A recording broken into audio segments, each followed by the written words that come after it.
So Kurt's script had that thing that's really important to a movie, and its structure. It was really smartly laid out, and I'm pretty good at guessing turns and twists and things like that as a writer.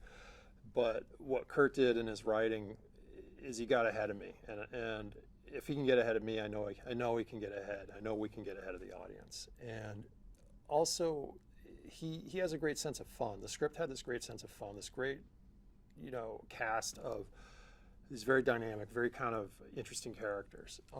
Nobody's flat. Everybody has a very unique perspective. So, that's something absolutely, need as a director, as a filmmaker, to have that definition in the characters. And it was just, again, like a lot of fun and a great opportunity for a lot of incredible action. Emmy's FBI partner in the film is Bobby Naderi, who's a great actor. I love using him. He can just blend into any role, and he becomes sort of this cynical, conscious voice about what are they doing, why are they doing it. And I think because what they stumble across is so big and so almost overwhelming, that he gets a little scared by it. And whereas Emmy is really trying to solve the murder of her mother and has that personal stake, Bobby is such a great character where, they're like a married couple. They have this great interaction, this incredible banter, and it's a lot of fun to watch their scenes together. But they are on the tail of something big and something scary. So sadly, a really common thing that happens is a lot of seniors, a lot of people that are vulnerable get targeted by these phishing scams. And they can range from clicking on the wrong thing to a really sophisticated operation where people are really targeted and over several days can be drained of everything they have, everything they worked for. They can lose the deeds to their house because these scammers are so good at what they do and so precise. And it was interesting, as we crewed up the movie, crew members would come on and everyone kind of had a story. Everyone had a story about someone they knew who had been scammed. Everybody had a story about something that almost happened to them or their mom or did happen. And it really opened my eyes to the scope of this problem. And it is nice to be able to direct attention to something that people need to know about in a film. They need to know about this. Very important characters in the film, and they're the bad guys. They're the bad guys, and because they do bad things and condone bad things. It's Jeremy Irons, who, incredible actor, just a really gifted actor, and I was so honored to work with him, and it was such a pleasure to have him on set. He plays a former CIA director who has sort of come under the sway of a less than ethical crypto businessman, played by Josh Hutcherson. And Josh really, I think, developed himself in an interesting way in this film because it's such a different character from anything we've ever seen him play. And he's such a good actor. Josh is an amazing actor. And then you combine him with, a legend like Jeremy Irons, and now you have this incredible chemistry, and you start to believe these characters. You start to believe them. You feel them. You have a sense of their desperation, and you have a sense of their growing desperation as they get chased by a beekeeper. So the idea, we had an idea with Jason, something we really wanted to work with out of Kurt's script, that he isn't a gun guy per se. He's not running around with a weapon all the time. It's just a tool, one of many tools that he uses. And he may get a gun and take it apart and turn it into a stabbing weapon or a club. So it's kind of wild, to see these things happen in the film, but a lot of work went into sort of creating these moments and really getting that dexterity in the rehearsal. It was almost the idea that, Beekeeper has hands like a magician, that he can do anything. Jeremy Marinas, who was my stunt coordinator, fight coordinator, just did an incredible job there because it's coming up with the grammar. What does the movement look like? What do our fights even look like? Are they cowboy brawls? Are they cowboy brawls? Are they more sophisticated? And we have very sophisticated kind of fluid action that develops. And, the process is Jeremy writes action, shoots it on video. We present it to Jason. Jason has his ideas, and he's really smart, and he really knows what he's capable of and want to make sure that is showcased in these stunt choreographies. Then we practice and practice and practice, and then I figure out how to get a camera on it, and then you just grind on the day. Shooting action, I don't think people understand, is there's a lot of repetition to it. It's a very physical, strenuous activity, even for the crew. But it's a lot of fun, and when you see those shots, those dailies come out, and you know you're going to take a treasure trove back to editorial and create an amazing stunt sequence, and it's just like being in the delivery room and watching something incredible come out. So Jason is very successful at upsetting the bad guys, and as he starts to dismantle their organization, they realize they need to do. As he starts to dismantle their organization, they realize they need to do something, and they need to do it fast. And they're sort of able to game the system, and they get a beekeeper to go after a beekeeper, and so Anisette shows up. She's the local beekeeper, and it's her responsibility now to take out Jason, who's retired. Beekeepers have their own politics, and maybe we'll learn more about that in the future. But it's a really wild scene. She shows up at this gas station with a military Gatling gun and then proceeds to just absolutely cause havoc. And it was a lot of fun to choreograph that fight.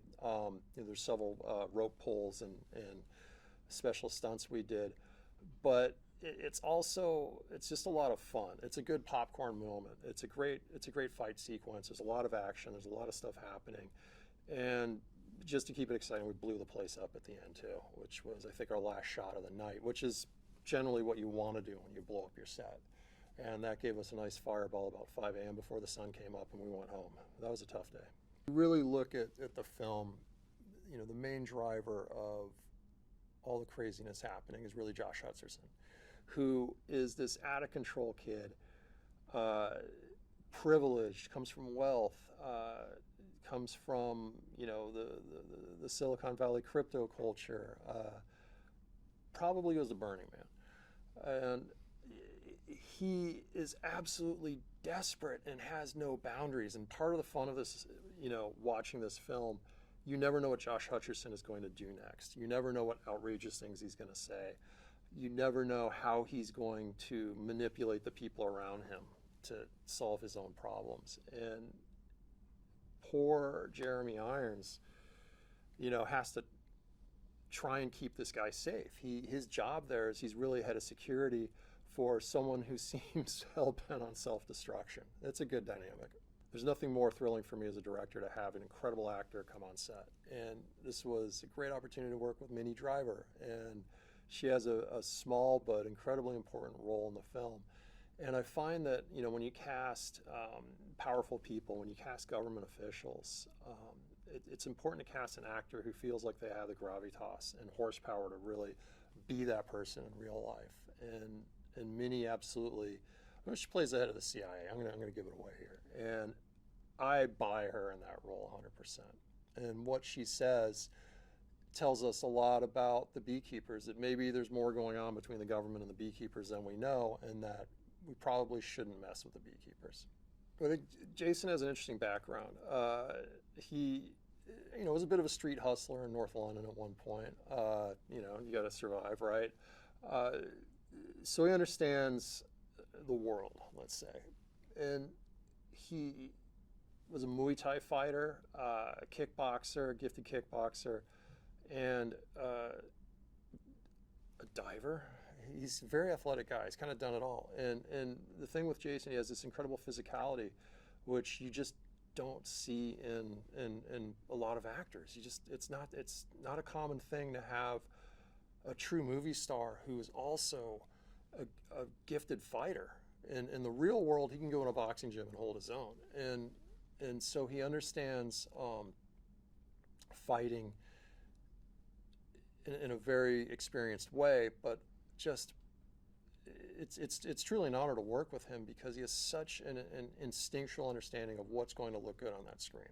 For audiences, when they go and see this movie, it's really about going to the movies. It's about great acting, great action, cinematic visuals.